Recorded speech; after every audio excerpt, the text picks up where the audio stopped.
Mark Regev is a spokesman for Israeli Prime Minister Benjamin Netanyahu, joins us now live.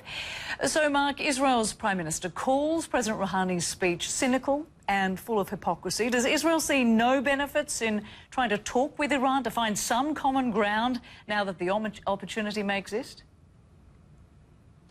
Look, Israel is open to a real, genuine diplomatic solution that does effectively dismantle the Iranian military nuclear program. We're ready for that. But what we see until now is we see the Iranians going by the North Korean playbook, that they profess that they don't want nuclear weapons, and just like the North Koreans, under the cover, under the smokescreen of these sort of promises, they are going to move ahead and get a nuclear weapon. And frankly, if I can say, Rosemary, this is a regime that has invested billions in underground fortified nuclear bunkers, in intercontinental ballistic missiles, and they say this is for energy. It's ridiculous. This is the second largest producer of energy in the Middle East. It's clear that it's a nuclear program for military purposes. So, Mark Regev, given that, how does Israel feel then about US Secretary of State John Kerry's meeting with his Iranian counterpart on Thursday? Once again, a diplomatic solution that effectively dismantles their nuclear program, Israel can embrace. But we are very concerned, and it's crucial that we look at what the Iranians do and not what they say. What are they doing since President Rouhani got elected? They continue to enrich uranium. The centrifuges continue to spin. They're adding new centrifuges. They're upgrading centrifuges. They continue to work on the heavy water reactor at Iraq. They continue to deny access to IAEA and inspectors. And of course, they continue to flout the UN General Assembly resolutions. They're doing all that since Rouhani's election. So it's crucial that we look at what they do and not what they say. And we must judge them, and we urge the international community. Judge Iran by its actions. So President Obama says he's willing to test diplomacy. Does that anger Israel to hear that?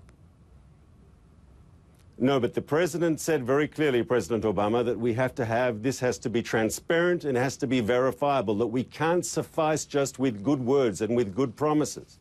Because our concern is that the Iranian promises are just a smokescreen for the continuation of their military nuclear program. Look, what did the Iranian president say yesterday? He said Iran opposes terrorism when Iran has been directly involved in terrorism across the globe in some 24 countries. He said Iran supports human rights and democracy. This is a country that has been behind the bloodbath and continues to be behind the massacres taking place in Syria, fully supporting the Assad regime. This is a regime that has spent billions of dollars in building an illicit nuclear program. I'm afraid we can't allow them to find cover behind the smokescreen of these sweet words. It's clear they're on a charm offensive, but it's clear also that the international community has to judge Iran by its actions, and we have to see the Iranians take tangible steps. Iran has to stop enrichment, all enrichment. That's a UN Security Council resolution. Iran has to remove from inside its territory the uranium it has already enriched. Iran must close down the illicit nuclear facility in Qom. Iran must stop work on the heavy water reactor in Iraq. These are tangible steps that must be taken, and anything less, unfortunately, any half measures, just allow Iran in the future to move towards a bomb at a time of their choosing, and we cannot allow that. Mark Regev, one last question. The Israeli delegation, as we mentioned, absented itself from President Rouhani's speech because of comments made in the past denying the Holocaust and calls to wipe Israel off the map. But those comments were made by Mahmoud Ahmadinejad, not by President Rouhani. He told our Christiane Amanpour he doesn't share those views. Is it time to give the new president the benefit of the doubt, perhaps?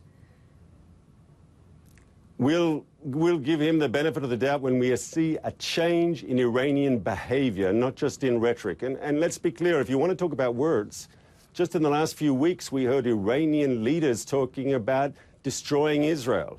We haven't heard anyone in Iran condemn Holocaust denial.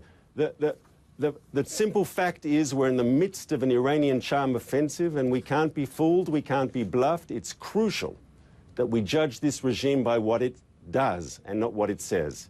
And what it's doing is dangerous, what it's doing is aggressive, and what it's doing is moving ahead aggressively on a military nuclear program, and we can't have illusions about that. And neither should anyone else. Many thanks to you, Mark Regev, for joining us there from Jerusalem. Appreciate it.